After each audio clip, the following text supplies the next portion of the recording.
Welcome to the Tradies in Business podcast with your hosts Warwick Bidwell and Nicole Cox.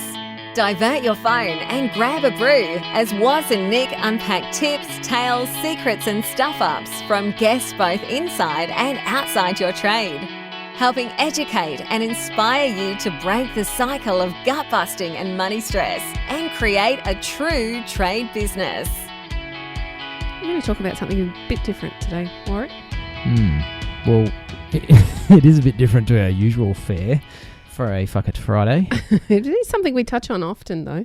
Yeah, and we were just chatting about, well, what do we do for a Fuck It Friday episode? And it was almost that case of, Fuck it. yeah, we should talk about something more deeply personal, I guess, than the usual political, social commentary that we've been covering in these episodes. So I'm going to sit back and let you lead this one out, Coxie. That's really throwing me in the deep end. Clearly I said yes, though. So we just thought that it might be a good time to have a chat about mental health. Yeah, now there's a lot of conversations about it. There's been guests on the show where we've talked about it. But I guess you and I don't talk about our mental health very often, do we? No, and I don't think we talk about our experiences. No. Not direct experiences anyway. No, I've probably touched on mine a bit over the years, but not so much my personal experience. And I know you have had some very personal experience with tradie mental health, basically. Definitely. Yeah. In short, my husband has struggled for a long time. He had a couple of breakdowns a few years ago that severely impacted both him and our business and our way of life and have completely changed the way that we do things. And I guess today we just wanted to have a conversation around that. It's I guess what we wanted to talk about is the fact that stuff happens and sometimes breakdowns happen or we're not feeling great and we need a bit of extra support. But I don't think we talk about it enough. No, and I recall doing a little video a while back now, a few weeks or something, as we sit here in early 2019, about the fact that it's okay to not be okay. Yeah, it is. And to have a shit day or a shit hour or whatever, and to not feel broken or stupid or like you have to do something about it straight away, you know? And I think a lot of time, and I've done this to myself over my life, I've had a bad day or I've woken up feeling like crap or I've been in a period of my life where I'm really struggling and I feel like I should fix it or do something about it, and that if I stay there for any length of time at all, everything's going to just fail, and it's that whole catastrophizing thing, and it just really spirals off into this panic about having to change it. And the reality is sometimes it's actually better just to do nothing and just go, you know what, everything's shit. I think everything's shit. I can't face anything, and I'm just going to sit here and stare at the wall for an hour or 6 or something. I think it gives your brain the break that it really actually needs. Yeah. And I think in that video I referenced a day when I was going through the depths of my separation and divorce and, you know, lost access to my daughter and was financially pretty well destitute. I literally didn't get out of bed, and that is not me. Like I'm a get out of bed at 4:45 every day kind of guy, and, you know, I'm active, and anyone who sees me on social media would see, you know, this motivated, positive dude who's always on. And for people that know me to have that insight that I literally couldn't get out of bed. I couldn't be fucked. I just woke up and I didn't care if I died that day.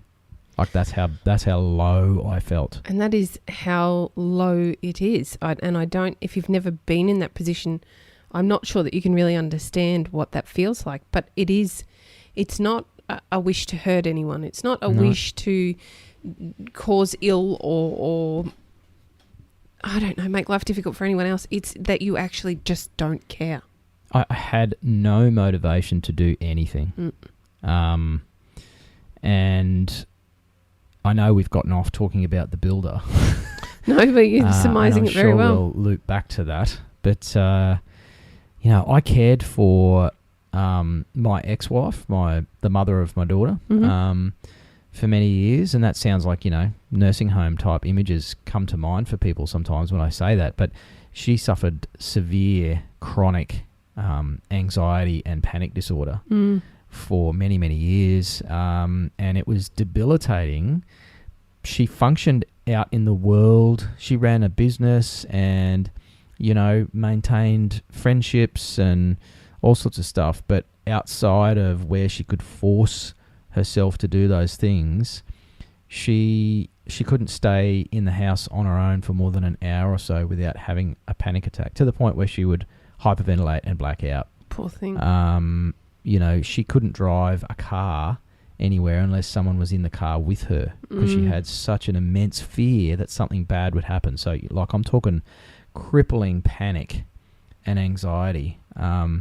She went from, a normal body weight to, she lost about 30% of her body weight because she couldn't eat, because she was so constricted in the throat from anxiety and panic that she just couldn't swallow.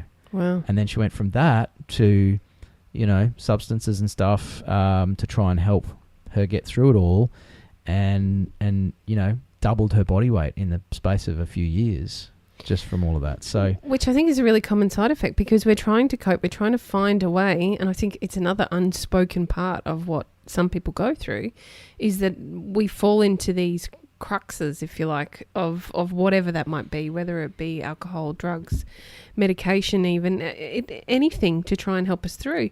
And I think if we can have some conversations around that part of therapy and helping people get well, we can be more informed about the choices we make. Plus, we are constantly not having conversations about how normal this is for so many people. And I bring all that up not to sort of air dirty laundry or anything, and I know that my ex-wife doesn't listen to my podcast. I think she heard enough of my voice for 17 years.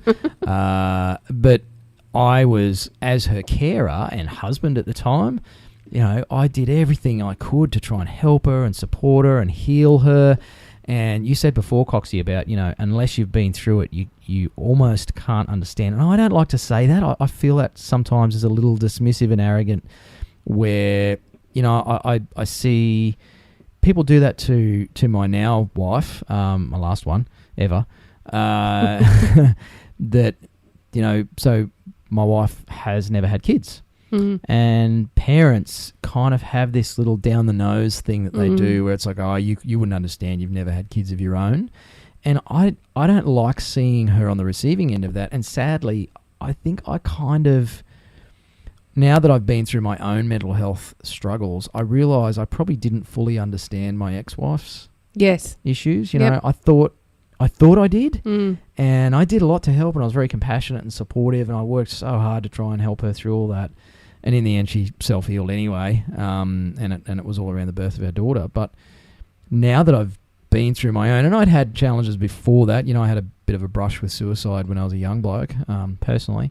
But, that long, drawn-out mental health battle, I've been there now, and it's like, maybe I didn't fully understand, and I probably could have been a little more empathetic and open to what was going on for that person. Okay, I think that's a really great point, something I want to touch on, because I get really frustrated at times because I don't understand depression. Having not been through that myself, I don't, that old, we'll just get up out of bed and give it a go.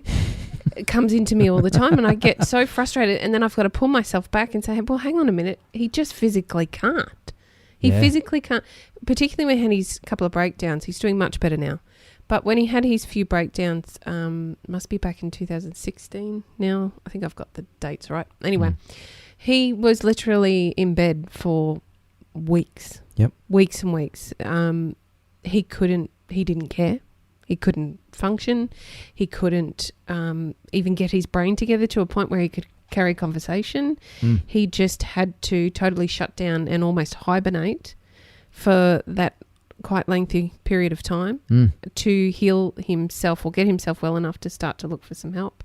But I guess what I wanted to do was recognise that for support people sometimes it is really hard. A, you don't know what it's like because No. you've never been there yourself. But B, because your personality is most likely very different to the person who is unwell, it's almost impossible for you to be able to put yourself in their shoes enough to have the right kind of empathy to help them through. It's really hard. And then sadly, the person who's working through that depression or anxiety or whatever, often because of their state of mind, ends up feeling even more invalidated Yes. and perhaps trivialized or like they're a burden and all those sorts of awful things that we think, because they get the impression that the people around them are just frustrated or burned out or impatient or whatever. Yes. It's almost a self-fulfilling circle, isn't it? Exactly. And yet, I never felt frustrated with my ex-wife. I mean, I felt helpless as her carer and support person, and with alcohol and that sort of stuff. When that became an issue, it was like I just didn't know what to do. I desperately wanted to help this person, and I almost tried too hard. Yeah. And so we used to fight about my attempts to help her drink less or seek a different therapist or try a different medication or something, because I was just so desperate to help this person that I cared about. Of course. And it actually made it worse. Because you just want them to be well. I know. But you're right. It just comes off then as more pressure. Which then makes them wrong. Yes. They feel like you're making them wrong. Yes. And I suspect you've had this with the builder. Yep. By the sounds of your yesing. Yeah, I'm I guess because you and I are quite similar in personality. It's get up and go, and it's 100 miles an hour and get stuff done. So then trying to help somebody who isn't in the mindset of that get back to where they used to be is really challenging, personally challenging for me. And it's different for everybody, and it's not why I married a mental health clinician because of my own stuff. You're just shoring yourself up for It later. wasn't a question on the questionnaire when my now wife answered that. But the day that I stayed in bed, it's a day sort of etched in my memory, because for me it was very much out of character. But I was so stressed out and under so much pressure and so much emotional distress and everything. And when I didn't get out of bed, and she got out of bed that morning, and this is long before we got married or anything, and I was still in bed, she knew something was up. And I wasn't crying or anything. I was just like limp and lifeless and listless. And fortunately, she knows how to support that. And she took the day off work. And she didn't do anything. She encouraged me to stay in bed. She made sure I had water or a cup of tea if I wanted it. I didn't want anything. She darkened the room. She pulled the door half closed, and she just left me. She made sure I was safe, but she just left me to just be in that space. To be in your cave. And encouraged me to stay there. She actually said, don't get up. Just stay there. And, as long as you're okay, you just stay there. I'll be out in the kitchen. I'll come check on you later and make sure you're okay. If you need anything, just sing out. And I just snoozed and drifted in and out of sleep and stared at the ceiling for hours. I didn't get out of bed until late in the afternoon. Wow. Which, yeah, I mean, Knowing you're you looking at me like, what the hell? Come on, Warwick. Surely it was early. I can't sit still for 7 minutes. I can't sit still for a podcast episode. No. So, yeah, just that allowing that to be. I think sometimes as support people, where the messages in the media and on social media, everyone's so desperate to start conversations and get people to talk, and especially get blokes talking and sharing their problems and all that.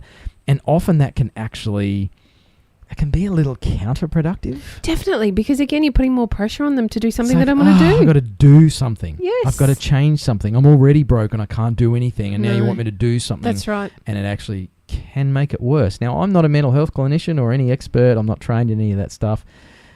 I have been on both sides of the fence. And I think, it's the old story of if I knew then what I know now. I can't even get the phrase right. if I the thing. Yep, the thing. Yeah, if I was smarter. I probably would have approached it a bit differently in my carer's role previously. Which is not uncommon, because I think it's a real learning experience for us as carers as well. And I'm going to... Well, this may not be controversial. And you and I have both done some work, and so's the builder. We've all done some work with, I don't know, mental health organisations. I'll call them loosely.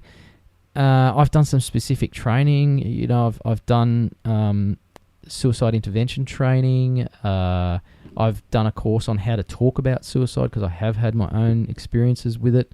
And I actually think that this whole thing about getting... I think the focus is sometimes on the wrong people. We're focusing on the people who aren't well.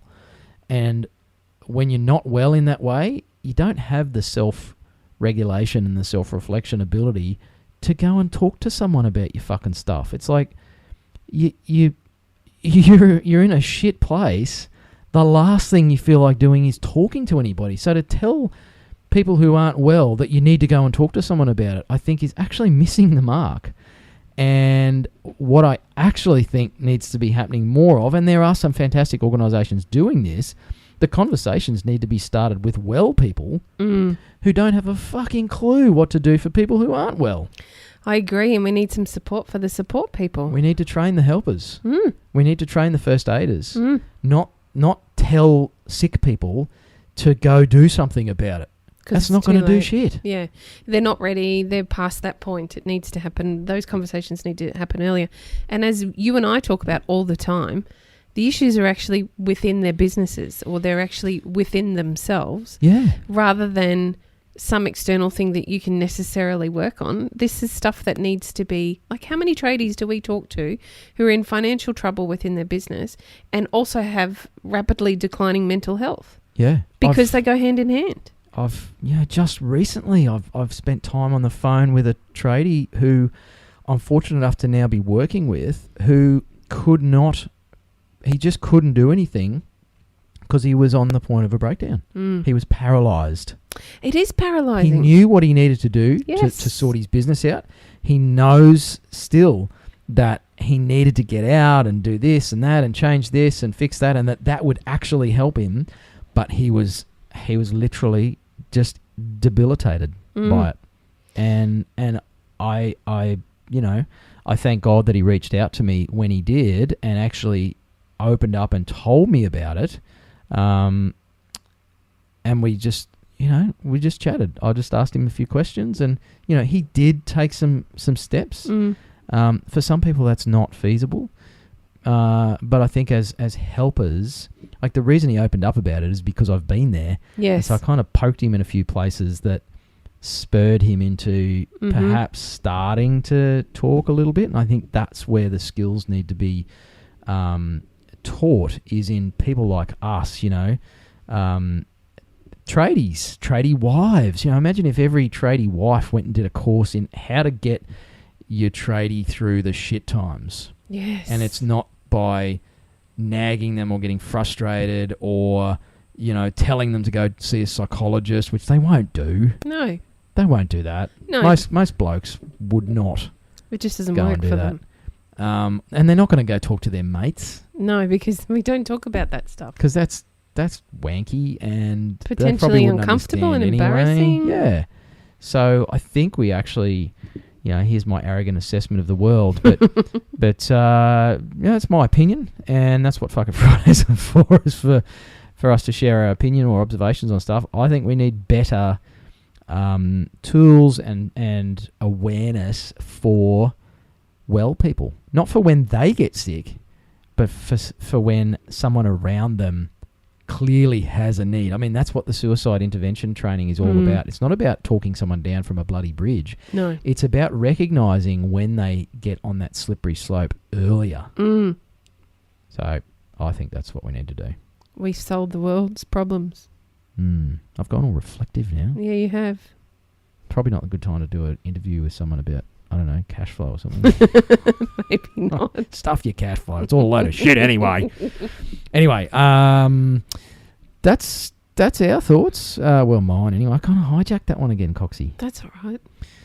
Have you got a thought? Maybe you've got a personal experience. We do like hearing from our listeners, surprisingly. We do. We want to know what you think. We want to know, off the mark here? Do you totally disagree with what we're saying? Do you think that we're on the right mark? And do you want to have a conversation with us about how we can potentially be, I don't know, getting some more people talking about how to help well people? Yeah. How do we equip an army of well people so that when someone falls over, we're better skilled to help them get themselves back up again? If you've got some ideas, we need to hear from you. So head on over to the group on Facebook. If you go to Facebook groups and search for Tradies in Business, if you haven't joined already, make sure you do. Don't be a clown. And you can also find us via the website, tradiesinbusiness.com.au. There's all sorts of ways on there that you can send us messages, voice messages and emails, all sorts of stuff. So we're on the socials too, don't forget. Yeah, Instagram. and all the handles, Instagram and Facebook, and we're even on LinkedIn. Well, I'm on LinkedIn. I'm on LinkedIn. Yeah, cool. We're all both the on cool LinkedIn. kids are on LinkedIn. So go hit us up. Tell us what your thoughts are. What's your solution? What's your opinion or experience? And yeah. And hey, if you've got a good story, we'd love to share it on the show if you're willing. Or if not, then we can just talk about it anyway. Come say good day. Have a good Friday. You've been listening to the Tradies in Business podcast with Warwick Bidwell and Nicole Cox. Find out more about today's guest, tools for your trade business and other cool stuff at tradiesinbusiness.com.au.